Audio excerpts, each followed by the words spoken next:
How to add someone on Google Chat. Hey everyone, it's me Jessica from Create, Login and Delete. So let's get started with the tutorial. Adding someone on Google Chat is simple and can be done via Gmail app. First of all, open any web browser and navigate to the Google Chat.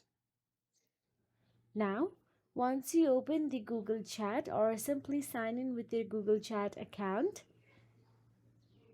you will get to see plus icon with new chat at the top left corner of your screen. And once you tap on the new chat option available there, in the search bar you'll have to type the email or phone number of the person you want to add. And all you have to do is select the person from the list and click message to start a conversation. If the person is outside your organization, they may need to accept your invite before you can chat. And that is it.